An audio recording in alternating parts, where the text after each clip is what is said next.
Sir வணக்கம். வணக்கம். எப்படி இருக்கீங்க? நல்லா இருக்கேன். நந்தன் படத்துல பயங்கரமான ஒரு ரோல், அமேசிங். ஒரு சீன்ல வந்து எந்திரிச்சு போய் தேட்டர்ல இந்த போய் அடி பின்னில்லாமான்னு சொல்லக்கூடிய அந்த ஒரு பேட்டர்ன் ரொம்ப எங்களாலே நினைச்சு கூட பார்க்கல. First all the best. இந்த மாதிரி ரோல் பல ரோல் வந்து நீங்க பண்ணணும். எல்லாத்துக்கும் காரணம் வந்து அந்த டைரக்டர் சரவணன் தான். அவர் என்கிட்ட கதை சொல்லும் போதே எனக்கு வந்து ஏங்க இது பெரிய நடிக்கிறதுங்க அப்படின்னு நான் வந்து சொன்னேன். நான் இல்லை சார் நீங்கள் தான் சார், என்ன எப்படிங்க அப்படி கன்சியூ பண்ணி, ஏன்னா அந்த டைப்பே இல்லைங்கும்போது அந்த ட்ரஸ்ட்டை வந்து நம்ம காப்பாற்றணுமேன்னு சொல்லிட்டு ட்ரை பண்ணது தான். வேறு அது ஃபீல் பண்ணீங்களா? நம்ம ஸ்க்ரீனிங்ல பார்க்கும்போது பா சூப்பர்ப்பா. நான் எப்பவுமே நான் வந்து நடிச்சுட்டு போய் எனக்கு பார்க்கவே மாட்டேன். நான் அப்படி எனக்கு கூச்சம். என்னை நான் பார்த்துக்கிறது கண்ணாடியில் பார்த்துக்கிறது ரொம்ப கம்மி தான். அதனால எனக்கு வந்து இப்போ கூட நான் நடிச்சிட்டு இருக்கும்போது நான் போய் எப்படி இருக்கு ஓகேன்னு நான் பார்க்கவே மாட்டேன். நான் ஏன்னா எனக்கு பிஹைண்ட் த கேமரா தான் எனக்கு ஈஸி. எல்லாத்தையும் வேலை வாங்கி நான் நடிக்கிறேனா அப்போ அவங்க ட்ரஸ்ட் பண்ணியிருக்காங்க, அதை நம்ம வந்து காப்பாற்றணுமேட்டுன்னு ஒரு பயத்தில் நடிச்சது.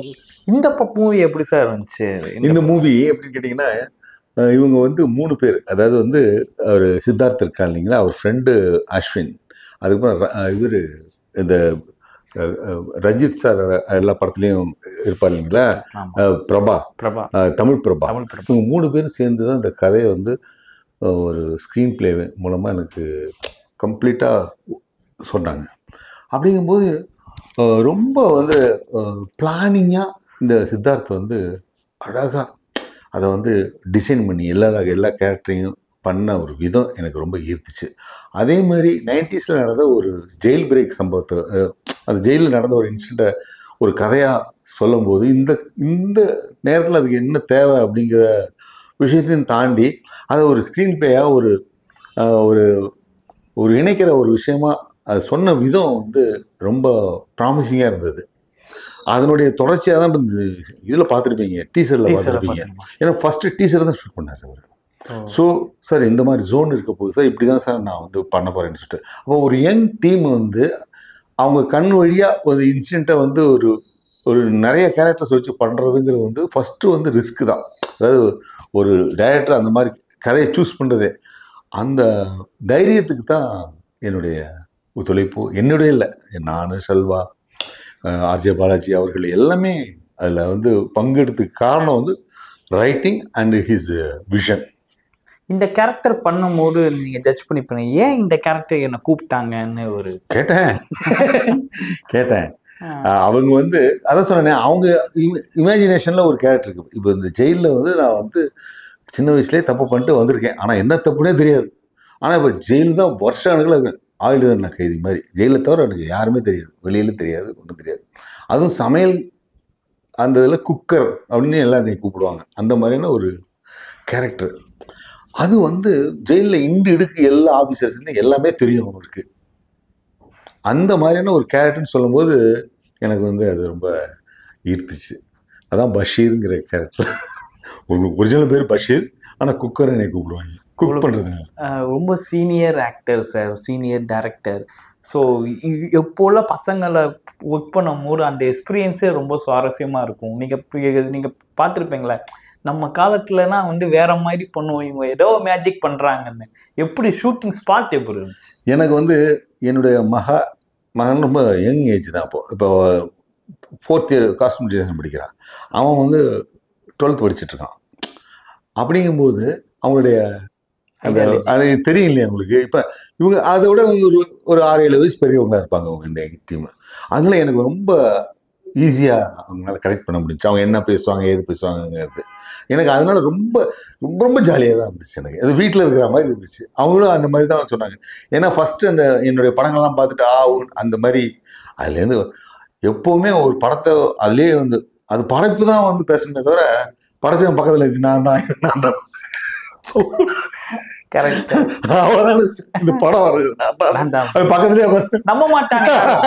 அது வேற ஒண்ணு சார். இப்போ காதல் படம், சாமுராய் படம் பண்ணும்போது சாதாரண சொன்னோம், இது சும்மாப்பான்னு சொல்லுவாங்க. அந்த மாதிரி ஒரு ஒரு மார்க்கிங் ஆபத்து நீங்க இருக்கல. இல்ல இல்ல நான் என்ன சொல்றேன், இந்த கவுண்ட் பண்ணி ஒரு ஜோக் அடிப்பார்ல, நீ ஒரு வச்சுக்கோ அந்த உனக்கு செலவழிப்பாங்க சொல்லலாம் பக்கத்துல உட்காந்து சொல்லுன்னு. அதை நான் நினைச்சுக்குவேன் தஞ்சாவூர்ல. அதை நான் நினைச்சுக்குவேன் நான் எப்பவுமே. அதுதாங்க லைஃப். உண்மை சத்தியமா சொல்லுங்க.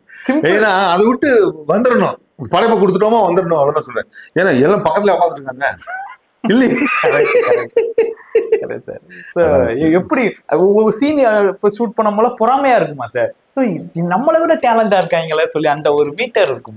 அதுதான் நான் மகன் சொல்றதுக்கு காரணம் வந்து, இந்த கதையை சூஸ் பண்ணி என்னை காஸ்ட் பண்ணாங்க இல்லையா, அப்படிங்கும் போதே இந்த கேரக்டருக்கு இந்த மாதிரியான ஒரு ரொமான்டிக் ஒரு ஈஸியான ஒரு ஃபிலிம் பண்ணாம, இந்த கஷ்டத்துக்குள்ள அவங்க கஷ்டத்தை மனசுக்குள்ள நினைச்சு அதை வந்து ஒரு ஃபில்மாக வந்து பண்ணணுங்கிற ஒரு விஷயம் இருக்குது பார்த்தீங்களா.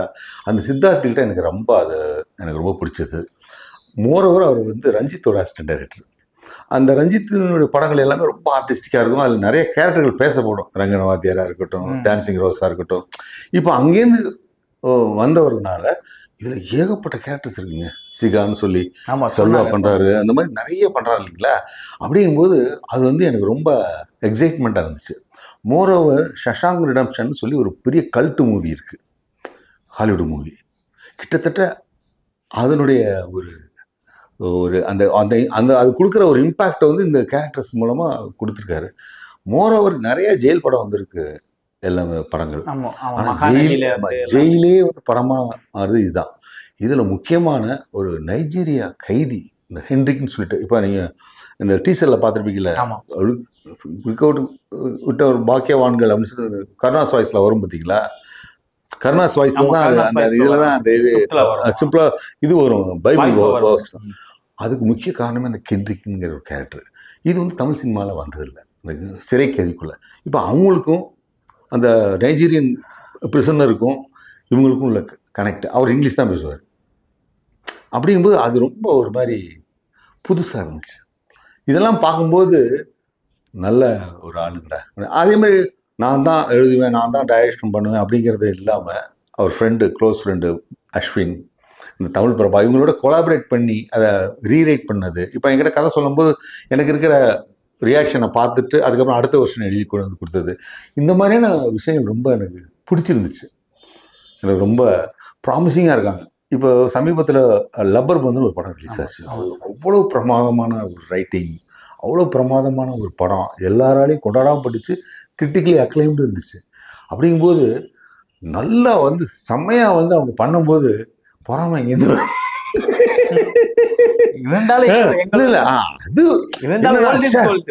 நல்லா ரொம்ப ஆரோக்கியமா இருக்கு.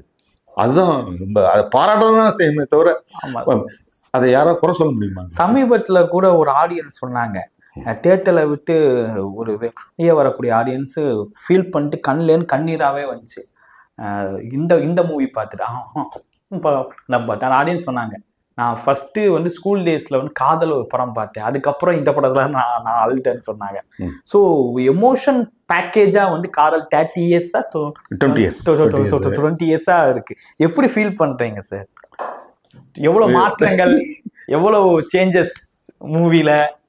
ஆனா அந்த படம் பண்ணும்போது இந்த காலத்துல அந்த படம் வந்து பெரிய தாக்கத்தை ஏற்படுத்திருக்குமோ? அந்த காலத்துல வந்து அந்த டயத்துல அந்த பீரியட்ல வந்து கிளைமாக்ஸ் எல்லாரும் மாற்ற சொன்னாங்க, எல்லா ப்ரொடியூசரும். ஆனால் சங்கர் சார் தான் நீ நினச்ச மாதிரி எடுன்னு சொன்னாங்க. அதில் இந்த நேரத்தில் இந்த 20 இயர்ஸ் ரொம்ப ஃபீல் பண்ணுறீங்கன்னா அதில் அவருக்கு முக்கியமான பார்ட் இருக்குது, அவருக்கு இயக்குனர் சங்கர் அவர்களுக்கு. அதை வந்து இந்த கேள்வி மூலமாக அவரை ரொம்ப நன்றியோடு நினச்சிக்கிறேன் நான். அந்த விஷயத்தில் அவர் கொடுத்த, அதாவது ஒரு புக்குன்னா போட்டுடலாம், எழுதி போட்டுடலாம். ஆனால் ஒரு ஃபில்ம்னா எடுக்கிறதுக்கு அது பணம் போடணும் இல்லையா, அதை நம்பி போடணும் இல்லையா, நம்பி போடணும். அப்போ எல்லா பேரும் ரிஜெக்ட் பண்ணாங்கன்னு அவருக்கு நல்லா தெரியும். ஆனால் இது சக்ஸஸ் ஆகுயா, இது நீ சொல்கிற விஷயத்த நீ சொல்லுயா அப்படின்னு அந்த என்கரேஜ்மெண்ட் இருக்குதுங்களா. எப்படி வந்து ஒரு ஓட்டப்பந்தயக்காரனுக்கு ஒரு கோச் தேவைப்படுறதுனால ஒரு உற்சாகம் தேவைப்படுறது மாதிரி அவரை வந்து அதை இன்வெஸ்ட் பண்ணி அவரை வந்து அந்த படத்தை வந்து பின்னாடி இருந்து உற்சாகம் கொடுத்தாரு. அது மாதிரி தான் எனக்கு இந்த படத்தில் ஃபர்ஸ்ட் ஃபிலிம் இது director, Director. First film producer அவங்க. ஓ சூப்பர். அவங்க வந்து இவ்வளோ இன்வெஸ்ட் பண்ணியிருக்காங்க. இதில் இத்தனை ஆர்டிஸ்ட் இருக்காங்க. ஷிமோகால ஷூட்டிங்கு நிறையா வந்து ஏகப்பட்ட ஜூனியர் ஆர்டிஸ்ட்டு. ஜெயிலுங்கிறதுனால ஃபுல்லாக பெரிய ஸ்டண்ட் மாஸ்டர், நிறைய நாள் நைட்டு ஃபுல்லாக இவ்வளவும் செலவழித்து வந்து அவர் பண்ணியிருக்காங்கன்னு சொன்னால் அந்த கான்ட்ராக்ட் நம்பி தான் பண்ணியிருக்காங்க. அப்படிங்கிற போது ரொம்ப சந்தோஷமாக இருக்குது. உங்கள் ப்ரீடில் இருக்கும் போது ப்ரொடியூசர்ஸ் இந்த அளவுக்கு ஃப்ரீடம் கொடுத்ததா நாங்கள் கேள்விப்பட்டதில்லையோன்னு ஒரு தயக்கத்தோடு கேட்குறோம். ஸோ இப்போ உள்ள ப்ரொடியூசர்ஸ் வந்து ஒரு நியூவாக அப்பா கூட பையனை நம்புவாங்களான்னு தெரியல. ஸோ ஓப்பனாக சொல்ல போனால் இவ்வளோ ஃப்ரீடம் கொடுத்து பண்ணுங்க மோட்டிவ் பண்ணக்கூடிய ஆங்கிள் எப்படி பார்க்குறீங்க? அது வந்து இப்போ வந்து அப்பவும் வந்து ரெஸ்ட்ரிக்ஷன் இருந்துச்சு.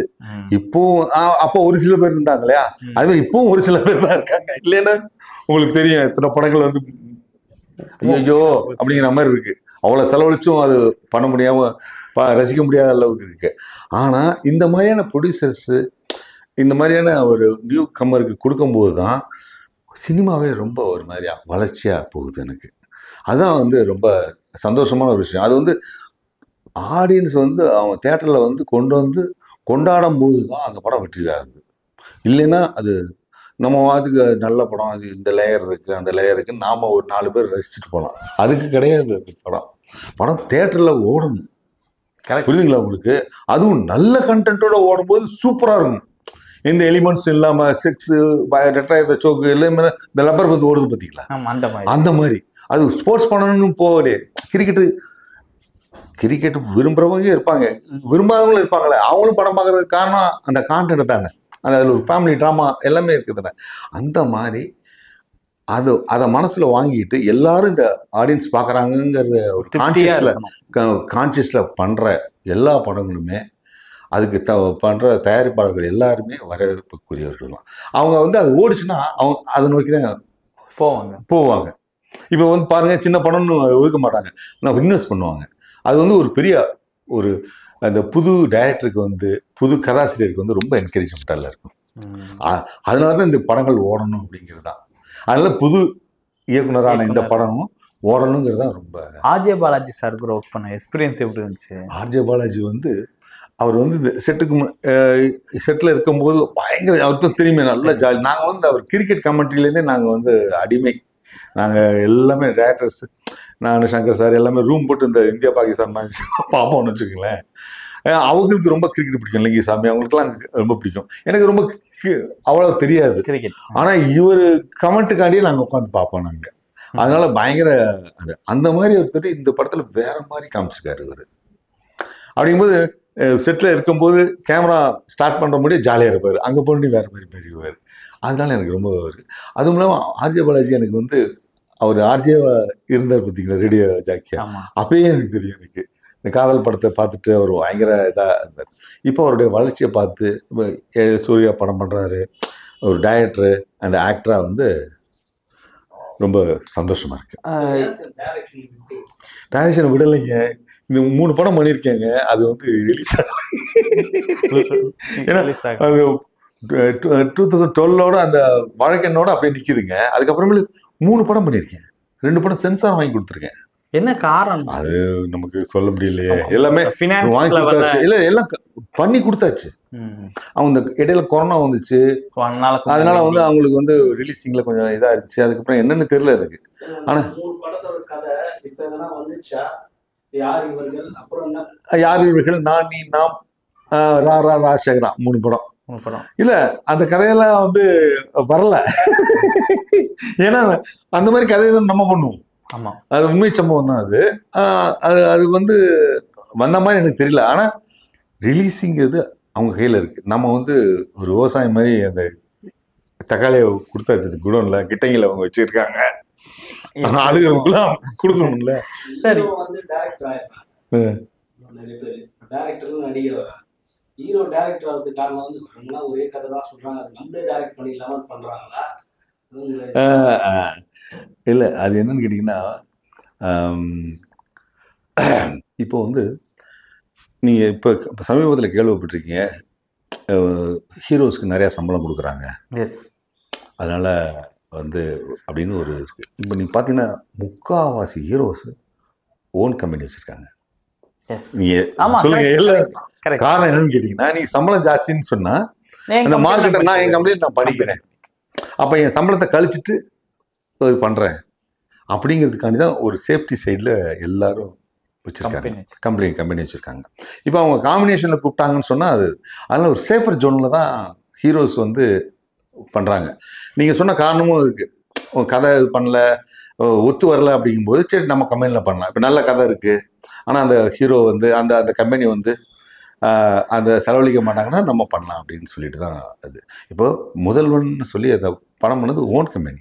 ஆமாம் ஆமாம் சார், யாருமே யாரும் இப்போ வந்து ரஜினி சார் கதை சொல்லியாச்சு. அவர் வந்து ஐயோ இது வந்து இந்த அதான் முதல்வன் கதை அது. Okay okay. இதுக்கப்புறமேல படம் அவ்வளோ சமாமமா சூப்பர் ஸ்டாருக்கு பண்ண கதை தான் அது. அதை அவர் வந்து அது பண்ணார். இப்போ அவர் வந்து பண்ண மாட்டேன்னு ஒன்றுமே டக்குன்னு வந்து ப்ரொடியூசர்ஸ் என்ன பண்ணுவாங்க, என்ன ரஜினி சார் ரிஜெக்ட் பண்ணிட்டாரு அப்படின்னு. அது ஒரு ரிஜெக்ட் பண்ண ரீசன் வந்து எப்பா இதான்ப்பா என் லாஸ்ட் படம், நான் இல்லைன்னா பொலிட்டிக்கலில் குதிக்கணும், நான் அது வந்து பண்ண வேணாம் அப்படின்ட்டு நினைக்கிறேன்ட்டு தான் அவர் வந்து ரிஜெக்ட் பண்ணார். ஆனால் மார்க்கெட்டிங்கில் வேற மாதிரி இருக்கும் இல்லையா? கரெக்ட். அப்படிங்கும்போது எப்படியோ போடுற நம்மளே ப்ரொடியூஸ் பண்ணலாம் அப்படின்னு சொல்லிட்டு முதல் பண்ணாங்க. அது மிகப்பெரிய இதாச்சு. புரியுதுங்களா உங்களுக்கு? அப்படிதான் வந்து ஒரு நிர்பந்தத்தின் காரணமாக ப்ரொடியூசர் வராங்க. ஆனால் ஹீரோவோட அந்த சம்பளமும் இது ஒரு காரணமாக இருக்குமா சார்? Huge amount. ஒரு நம்மளே ஒரு ஸ்டோரி கொண்டு போய் ஒரு முன்னணி ஹீரோகிட்ட கொடுத்தாலும், ஹீரோ நல்லா இருக்குன்னு சொன்னாலும், இதை மார்க்கெட் பண்ணுறவங்க வந்து 200 கோடி 300 கோடி கேட்கும்போது ஐயோ நம்ம படத்துக்கு அந்த அளவு இல்லைன்னு சொல்லக்கூடிய இல்லைங்க. இப்போ வந்து இப்போ இந்த பியர்ஸ் ப்ரெஷர்னு சொல்லுவாங்க. இப்போ பேன் இண்டியா மூவி பொண்ணுங்க, இப்போ நீங்கள் மட்டும் நடிச்சா பத்தாது, ஒரு தெலுங்குலேருந்து ஒரு ஆள் வேணும், இந்த கேரக்டரை படிங்க. அப்போ நீங்கள் வந்து எப்படி மாறுதுன்னு கேட்டிங்கன்னா, நேட்டிவிட்டி மாறி போய் அந்த கதை வந்து ஒரு சாகச கதையாக மாறுது. புரியுதா உங்களுக்கு? அப்படிங்கும்போது பார்த்தீங்கன்னா வச்சுக்கோங்க, மார்க்கெட்டிங் ஸ்ட்ராட்டஜிங் போது பட்ஜெட் ஃபுல்லாக அந்த சம்பளத்திலே போயிடுது. ஆனால் அதை கம்பல்சரி ஆக்குறாங்க. எப்படின்னு கேட்டால் பேன் இண்டியா படம் எடுத்தால் தான் போகும் அப்படிங்கிற மாதிரி ஒரு விதையை விதைக்கிறாங்க. ஆனால் அப்படிலாம் கிடையாது. அப்போ நம்ம எல்லாத்துக்கும் என்ன ஆசை வரும்? பேன் இண்டியா ஹீரோன்னு ஆசை வருமா இல்லையா? அந்த ஆசையில தான் எல்லாம். அந்த ஆசை. இரண்டாம் உலகம் சிவராசன் ஆமா ஆமா அதுல ஒரு சிங்கம் பூஜை பண்ணிருப்பாங்க. அதுல அத அப்ப சொல்லும் போது அவர் வந்து எங்களுக்கு வந்து 12 கோடி ஆச்சுன்னு சொன்னாரு. அப்போ ரொம்ப வருஷம் கழிச்சு அவ்வளவுதான் ஆகலைங்க, நான் மார்க்கெட்டிங்காக தான் அப்படி சொன்னோம், 20 லட்சம் தான் ஆச்சு அதுக்குன்னு சொல்லிட்டாரு. ரொம்ப அதாவது யூடியூப்லாம் வளர்ந்ததுக்கு அப்புறம் அதே போலதான் இப்பயும் பண்றாங்களா? மார்க்கெட்டிங்காக 2-3 கோடிகளை இழுத்து போட்டு. நீங்க கேட்கறது ரொம்ப சரியான கேள்வி. மார்க்கெட்டிங்காக தான் அது ஃபஸ்ட்டு. அதான் அப்போ தான் விற்க முடியும். இந்த விலை எப்படிங்க? இப்போ நம்ம ஒரு சின்ன ஒரு பொருள் வாங்கினா கூட, ஏங்க அது அடக்க விலை இல்லைங்க, நானே 12 ரூபாய்க்கு வாங்கியிருக்கேன், நீங்கள் என்ன 10 ரூபாய்க்கு கேட்குறீங்க அப்படின்ட்டு 5 ரூபா கொடுங்க அப்படிம்பாங்க இல்லையா? ஒரு சாதாரண விஷயம். அப்போ இவ்வளோ கோடியில் போடுறவங்க பண்ணாமல் இருப்பாங்க. சார் இன்னொன்று, நீங்கள் எத்தனையோ மூவி பார்த்துருப்பீங்க, நாங்களே பார்த்துருக்கோம். எத்தனை மூவி பார்த்து டேரக்டர் வந்து இது எப்படி இருக்கு மீடியாகிட்ட சொல்லிட்டு போங்க, ப்ரெஸ் மீட்டில் இருக்கட்டும், ஆடியோ லான்ச்சில் இருக்கட்டும். ஸோ பாலசக்திவேல் மூவியை சூப்பராக சொல்லிட்டாங்க, நம்மளும் போய் பார்க்கலான்னு சொல்லி பார்த்தா, அது ஒரு சில ஆடியன்ஸுக்கு வந்து ஐயோ சார் சொன்ன மாதிரி இல்லையோ அப்படின்னு ஒரு ஃபீல் இருக்குது. அது எப்படி பார்க்க? நான் வந்து மேக்சிமம் அப்படி சொல்கிறத தவிர்த்துருவேங்க. ரொம்ப தவிர்க்க முடியாத சூழ்நிலை காரணமாக சில இடங்களில் பண்ணியிருக்கேன். ஏன்னா வந்து ஒன்றும் பண்ண முடியாது. நான் வந்து அது கடன்பட்டவனாக இருப்பேன், அது சொல்லியிருக்கலாம். ஆனால் மேக்சிமம் தவிர்த்துருவேன். ஏன்னா எப்போவுமே ஒரு ஆடியன்ஸ் இப்போ நான் எனக்கு என்ன பிடிக்குது, எனக்கு என்ன பிடிக்கலங்கிறது கரெக்டாக எனக்கு தெரிஞ்சால் தான் நான் ஒரு ப்ராடக்டே உருவாக்க முடியும். நான் கன்ஃபியூஸ் ஆகி போய் சொல்லி ஆடியன்ஸை கன்ஃபியூஸ் பண்ணிட்டேன்னு வச்சுக்கோங்களேன், என்னால் ஒரு தெளிவான விஷயத்துக்கு அறவே ஆக முடியாது. அதனால என் பர்சனாலிட்டி பாதிக்கப்படுங்கிறதுல மேக்சிமம் நான் சொல்ல மாட்டேன். கரெக்ட். வேறு சூழ்நிலை காரணமாக 1-2 அமைஞ்சிருது, அதை தவிர்க்க முடியாமல் போகுது. அதுவும் இவ்வளோ நாள் அடைக்க வைக்கும்போது பிடிச்சி பண்ணும்போது தவிர்க்க முடியாது. அதை வந்து அதுக்கு ஒத்துக்கிறேன். ஆமாம், கரெக்டு. ஆடியன்ஸோட மன ஒரு மூவியை பார்க்கக்கூடிய ஸ்டைல் வித்தியாசமா இருக்கும் சார். அப்போ ஆடியன்ஸ் ஓரளவுக்கு இருந்தாங்க. இப்போலாம் ஆடியன்ஸ் வந்து கொஞ்சம் ட்ராக் மாறுறாங்களோன்னு வித்தியாசமா தியேட்டருக்குள்ளே வந்த உடனே இப்போ கூட வந்து சமீபத்தில் ஒரு சில விஷயங்கள் நடந்துச்சு. என்ன நினைக்கிறீங்க? இல்லை எப்போ வந்து சோஷியல் மீடியா ஒரு ஃபோனு எல்லாமே கையிலுக்கு வந்துச்சோ வந்து அது ஒரு ரொம்ப ஜனநாயகபூர்வமானது. அது வந்து தவிர்க்க முடியாது. நீங்கள் ஒன்றே ஒன்று நினச்சிக்கோங்க, எப்போவுமே எல்லா பொருளும் வந்து இந்த பொருளை கொடுங்கன்னு பண்ணி விலை பேரம் பேசிட்டு தான் காசை கொடுப்போம். அதுமாதிரி சாப்பிட்டுட்டு தான் ஹோட்டலில் பில்லு கட்டுருவோம். ஆனால் இந்த சினிமா மட்டும் காசை கொடுத்துட்டு உள்ளே போயிட்டு அந்த காசை திருப்பியே கொடுக்க மாட்டாங்க. அப்படிங்கிற அந்த டிவைஸு, அதனால தான் அவனுக்கு அவ்வளோ கோபம் வந்து கத்துறான், அவன் பண்ணுறான். இந்த டிவைஸினுடைய விஷயம் அது. ஆமாம், அதான உண்மை. அதான் உண்மை சார். அதான் இப்போ நீ ஃப்ரீயாக போட்டு காமிச்சேன்னு எரிச்சு போயிடுவான். இப்போ காசு கொடுத்துட்டு பார்த்து நாட்டு போகிறாங்கல்ல, அப்போ அவன் எவ்வளோ கோபம் வருதுன்னா அப்போ அவனுடைய டைம் வேஸ்ட் ஆகுதுங்கிறது அவன் ரியாக்ட் பண்ணியே தருவான். முந்தி காலத்தில் பண்ண முடியாது, எதுவுமே இல்லை. இப்போ வந்து டே வராதரா அப்படின்னு சொல்கிறான். அதனால வந்து இந்த மாதிரி வரக்கூடாது, அதெல்லாம் தடுக்கவே முடியாதுங்க. அது தடுக்கவே முடியாது. அவன் தேட்டருக்கு முன்னாடி இல்லைன்னு சொன்னால் வேற இடத்துல போய் பண்ணுவான். இது முதலாளிகளுக்கு, நிறையா இன்வெஸ்ட் பண்ணுற முதலாளிகளுக்கு தான் வந்து பயம். இப்போ அவங்க கான்ஃபிடண்டாக எல்லாமே கரெக்டாக இருக்குது, நல்லா கண்டென்ட் இருக்குன்னு தான் பயப்பட தேவையில்லை. சூப்பர். இதான் உண்மை சார். எப்போதுமே வந்து கோல்டன் மூவிஸ் இருக்கும், காதல் மாதிரியும் இந்த மாதிரியும். ஸோ காதல் தண்ட பாலசக்திவேல் தான் எல்லாத்துக்குமே ஒரு மைண்டில் ஃபிக்ஸ் ஆகிருக்கும். சமீபத்தில் வரக்கூடிய டேரக்டர்ஸ் வந்து விரல் விட்டு எண்ணிடலாம். 10 வருஷத்துக்கு கழிச்சு எந்த டேரக்டரே மைண்டில் இருக்குமா இல்லாதான்னு ஒரு டவுட். ஆனால் நீங்கள் இருப்பீங்க. இந்த கிராஃப்டை எப்படி பார்க்குறீங்க? நம்ம நூடுல்ஸ் மாதிரி எல்லா டேரக்டர்ஸும் வந்து இப்போ என்ன பண்ண முடியுமோ அதே டச் பண்ணுறாங்க.